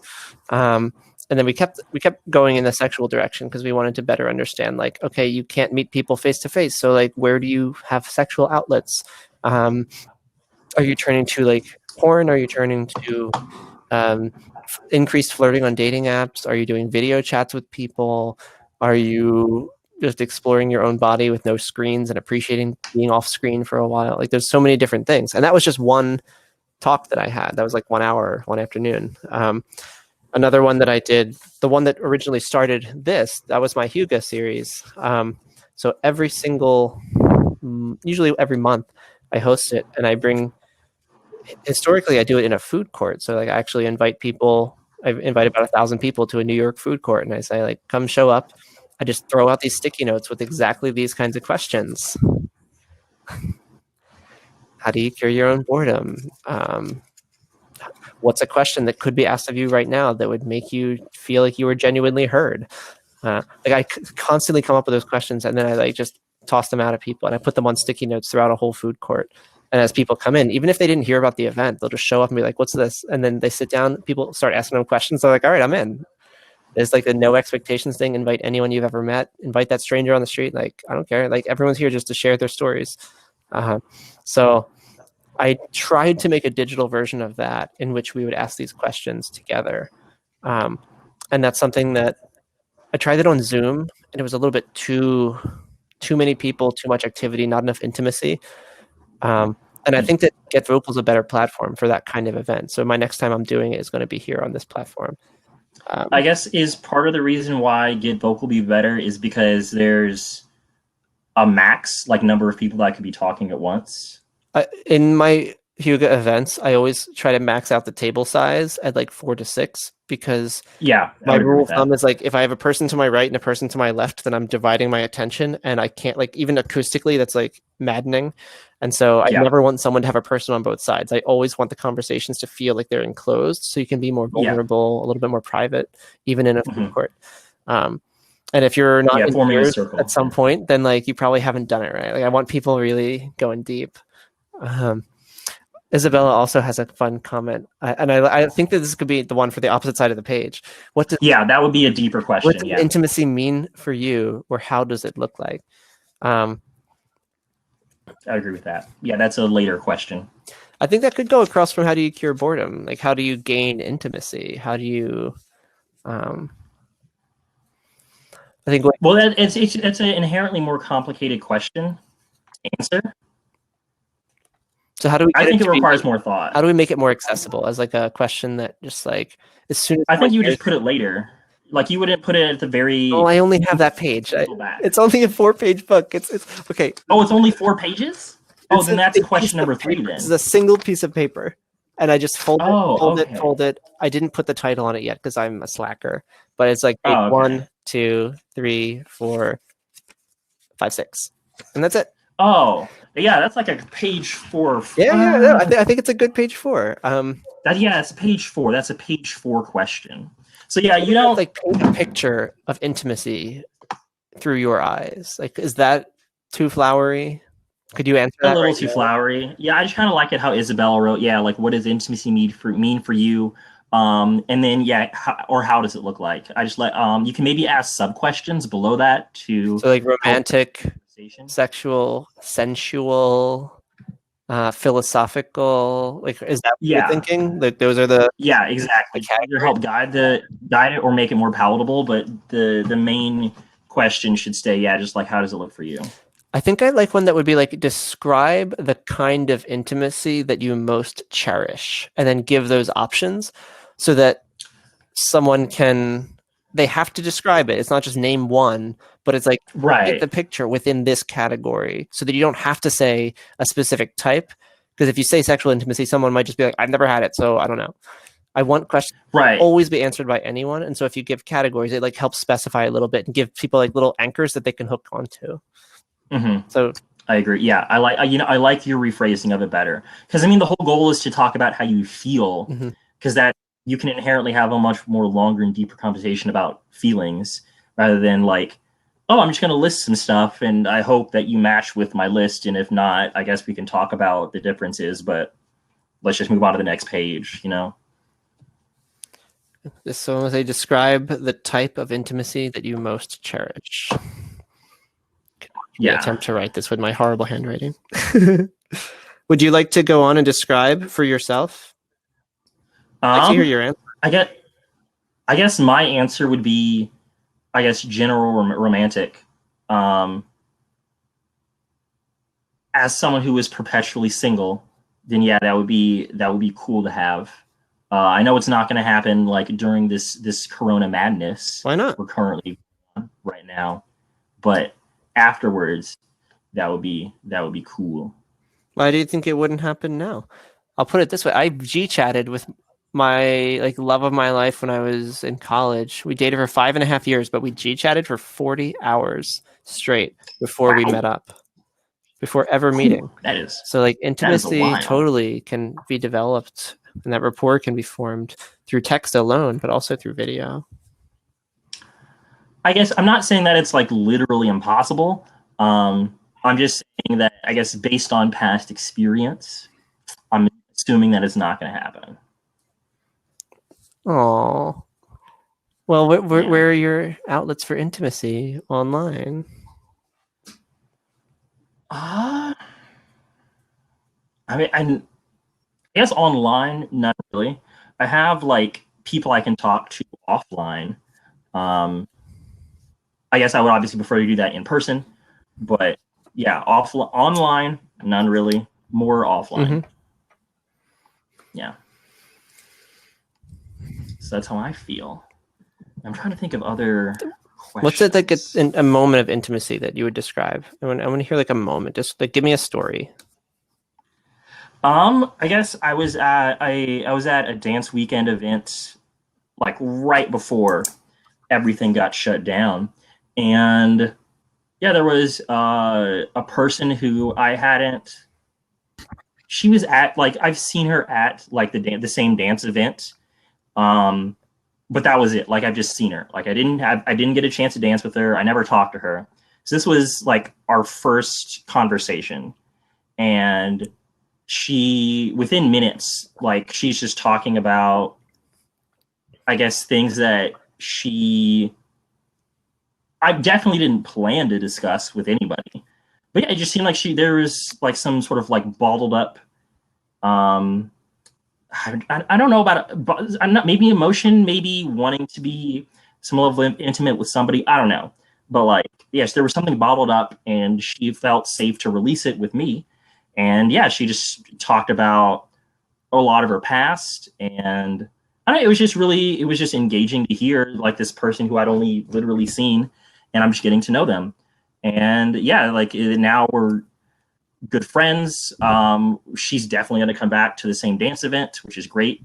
And yeah, we're already making plans for like, hey, when this happens again, like we definitely need to make sure to like grab a meal together.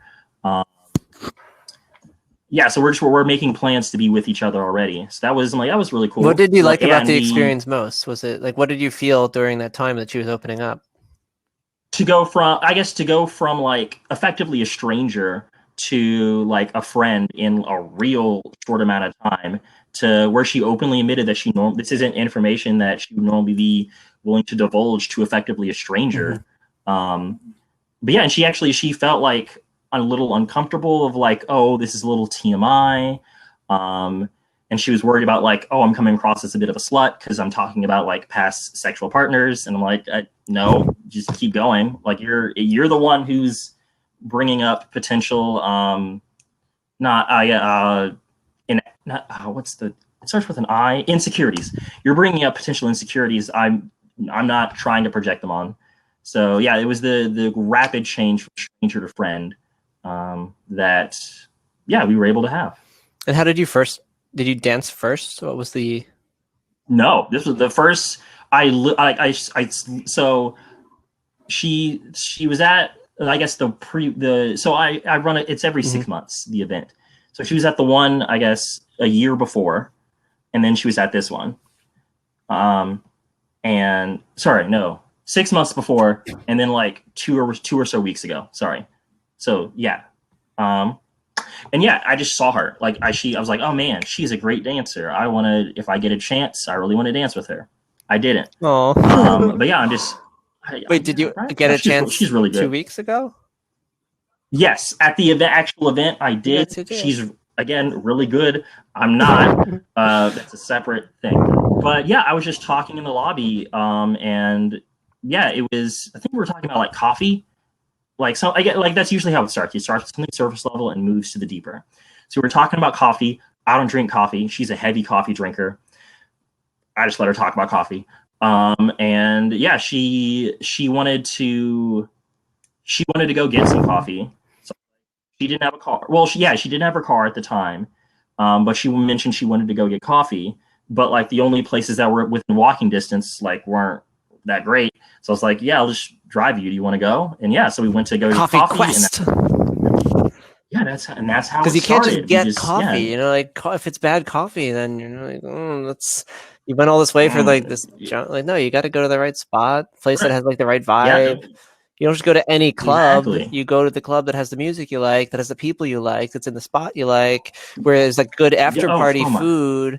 Like that's the same way with coffee. You go to one that's like in the neighborhood you like, with the people who make good coffee, like the good baristas. Gets like a good vibe. You got the Wi-Fi, clean bathrooms. Third wave coffee roaster with the nice whole bean. They let you smell it first. Nice, yeah. No, So there was. I agree entirely. But yeah, and that's how it started. We went to a good coffee spot. Apparently, I don't know.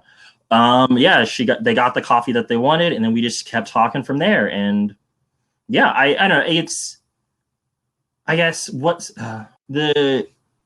always, I guess you're having a good conversation when I guess the other person is willing to open up about things that you didn't prompt them to. Shows that like I get that the other person trusts you, like with the information that they're just volunteering. So I don't know. I think that's really good. So I always try to get like those kind of conversations revolving around feelings where the person feels safe to volunteer information. Did you feel safe to reciprocate? Yes, because yes, good. Because otherwise it can be really scary to like put someone on the spot by just giving them all of your vulnerability, and they're just like, "I don't know you. Why are you telling me all these things? I feel personally responsible now." No, I tried to like I mentioned how she felt a bit insecure about like, am I like coming across as a slut? And I was like, No, like I told, yeah, like words of affirmation. They're like, hey, like please keep going. Like what you're saying is engaging. I just keep going. Or I'm I would actively like, falling hey, in love since with you right now. I definitely didn't say that. I was like, this person lives far away. Distance makes my heart grow fonder. Yes, our biannual gathering. We got to get that's what your I always digital call it. love languages pumped up here. I mean, good thing most of them are like revolve around meeting in person. Like well, I guess acts of service you don't have to meet in person. Quality time you don't There have was to either. someone I met, Physical touch, and though. there was someone I met a couple years back who I was introduced to her via a video chat. My friend just like tossed the three of us in the same chat together in real time, just like boom. She was on the other coast at the time, and literally within seconds of meeting me, she started drawing me. And then like we started chatting for maybe like 5-10 minutes, and then after a couple of minutes, she just holds up this thing, and it was like me, and it was the cutest thing in the world because like Yeah, that's pretty dope. Yeah. I was and she picked up on a lot of like my energy. It wasn't that she was drawing me so much as a caricature of the energy that I showed up with. So it was like this act of service slash gift that was so beautiful, and it was done via video, which is like it was like an instant moment of like cementing a bond through this like gesture of care and kindness. That's really cool. I guess I'm gonna do a callback to what you were talking about earlier, because I guess this, like any other I guess connection platform, is just a tool. So it is up to, I guess, individuals for how that tool can be used. So you mentioned earlier about how I guess dating platforms, apps, what have you, and how like I guess how people connect on those platforms. And I don't know, it seems that regardless of the platform, people dating wise tend to connect the same. So I don't know if it inherently is like the app makers' fault for how they're connecting, if people are connecting the same way regardless of platform. Well, what if they make it impossible to experience that kind of connection, or they just like they just keep driving your attention either to so many people that you can't have meaningful connection with one, or they are not actually giving you the wherewithal to have a focused moment of attention where you give someone like lovingly your full attention. I guess I don't know if it's eHarmony or Match. It might be one of those two. I don't use, it's paid, so I don't use it. But from at least what I've heard is they give you a very curated small pool to choose from initially. And from there, you can either message those people or like say no, and then just every week, I believe, then you would get like whatever. So let's just go with number 5 because it's a nice number. So there we go. So yeah, let's say you have 5 people a week that you're allowed to message. For whatever reason, you don't like 3 of them. All right, so these 2 stay. So at the beginning of the next week, all right, you get another 3. So the max number you can ever like interact with is 5 at a time. With like those lines, the good, bad, like what do you think about that?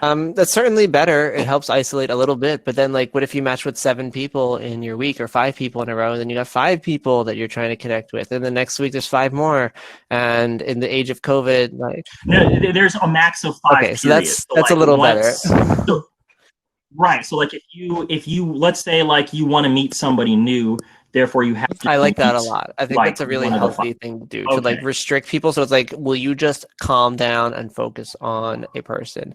Sometimes, but if focus, it's fine to optimize preference. What was that, Lila? I know we almost have a Lila. I'm back. Yes. Your video is not, but your audio is. Also, I found you. the photo that person drew for me on the day she met me. That's pretty great.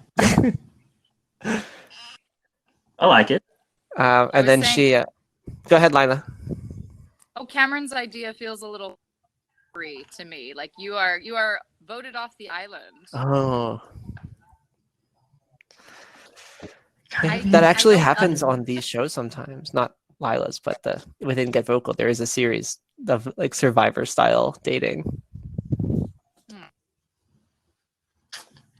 Was it so? Are you familiar with the? I guess I know it as a YouTube channel, but it's called Cut. Mm-mm.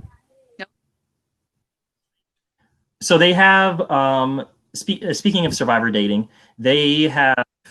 I'm gonna call it a game. I don't really know what to call it. A show? I don't know. Whatever. Where it's called The Button. So they just have a group of people, and how it works is that if two people can make a decision to stay on a date for 10 minutes, they win, and then the cut will pay for their second date. And every so often, like the button is white, and when the button's white, you have to stay on the date.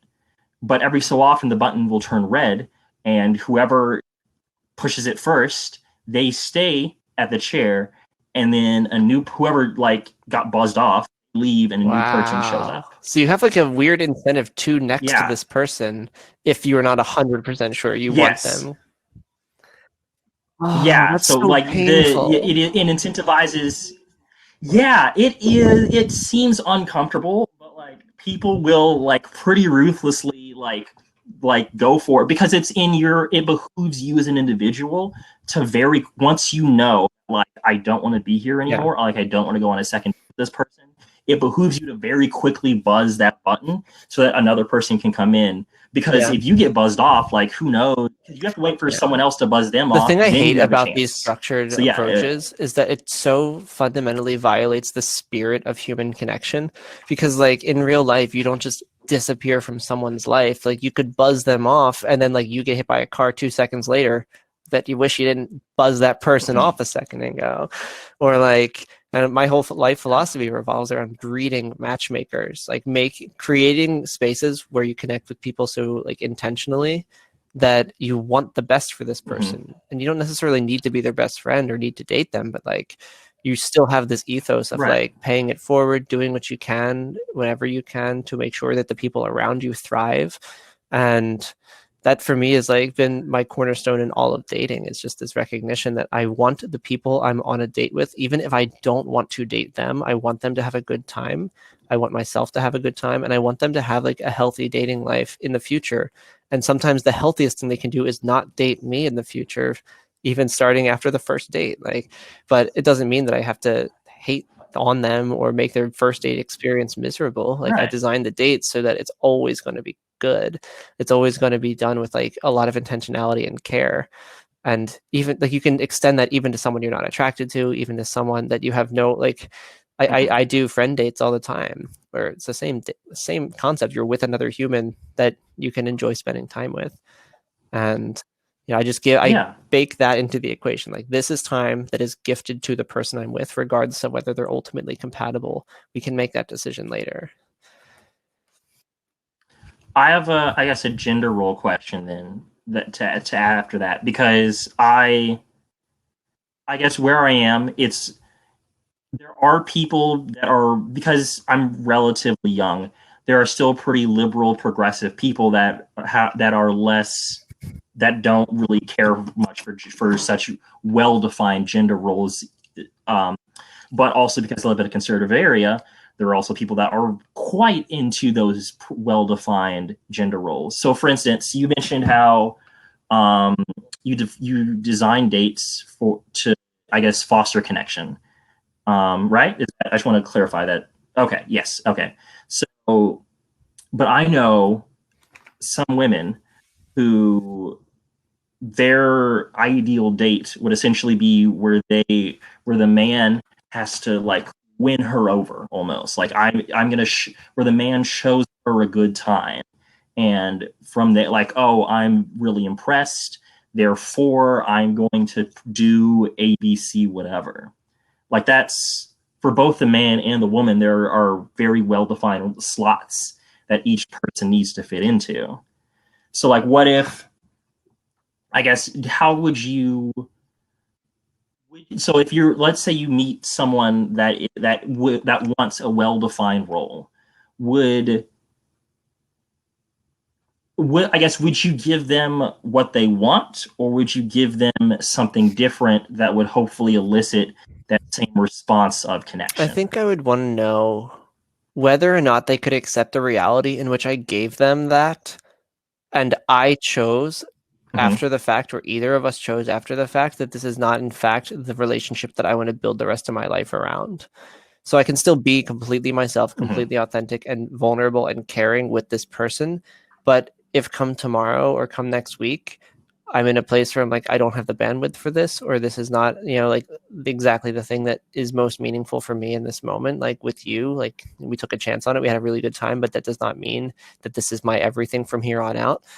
If they can accept that reality, I'd feel a lot safer.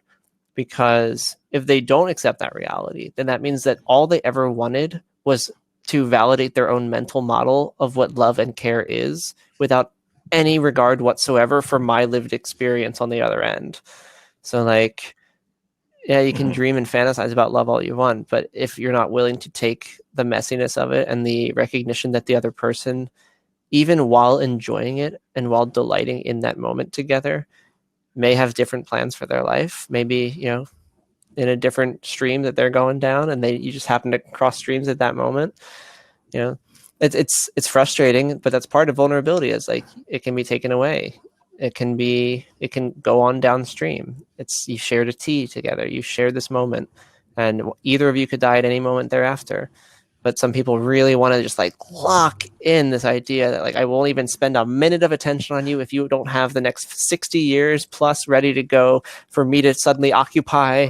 And if you can't promise that to me right off the bat, then like I want nothing to do with you. So like that's kind of, it's a frustrating culture. I get where it's coming from. Like we're living in a radically unstable and terrifying world with very few social safety nets. So like you kind of want someone who can give you the promise that like, if we do enjoy each other, then like I have the space available in my life, or I can blow it wide open so that you can enter in, because I care about you being here and I care about this dynamic we're building. Like some people do show up like that, but that comes back to that question we asked in the very beginning of like, what are these dating apps doing to get the right answer from people about like, for the right person, are you willing to make these sacrifices, or are you already putting up the walls of like, I have 24 hours. At that point, I'm on to the next thing. If you could convey that ahead of time, obviously that severely restricts the number of people who would be willing to entertain even a conversation with you at that point. So Pretty it's kind severely, of, it's a tough call, because a lot of times when we're honest about where we actually stand, it cuts off a lot of the possible inroads for connection, because some people do not like being vulnerable with someone new just to have that person disappear, because then they feel it was wasted vulnerability. But I just have a different view there. My view is like, if you meet someone for 10 minutes and they cause you to experience genuine vulnerability and self-reflection, then that's a gift. Like I don't need a specific amount of time for that relationship for it to still be meaningful. But I'm not everyone. Yeah, I don't know. I guess, because with the dance events that I help run, like inherently, like I know there's a good chunk of people that like I'm going to see them for this one weekend, and then I'm never going to see them again ever. And I just got to make the best of this, and hope that I can, foster connections, obviously with the people that are reoccurring, because they're showing up again for a reason. And they So, be the best version of show yourself up. in those moments, because that's when like you're going to look back at that a year from now and look forward to it next year, because like that's when you truly get to shine. That's when you get to experience that extraordinary depth of like digging into who you are, seeing how it's reflected in people, going on a deep dive with someone that you might be able to like look forward to seeing again. I think there's like a lot of romance to the scarcity there. Lila, we have you. Yes, we can hear you. You're back. Yeah, you have a good connection now, finally. Oh, it's beautiful. Look at the amazing bandwidth. Yeah. You're even horizontal. Surrendered. Maybe that. I was like, well, maybe I'm not going to be able to get back into my room, and this is the broadcast that never ends, and that's just like it. And you should You should probably I end the am gonna do broadcast that, while you still can. but I'm going to find this one thing to read Okay. first that your conversation is reminding me of. I'm going to try and find it real quick because my premise is that we have to have different metrics. Our metric for success in a relationship cannot only be longevity. It doesn't work. That cannot be our singular metric because then just, everybody fails if it doesn't end in death, like it doesn't. Yep. It's Mhm. That also means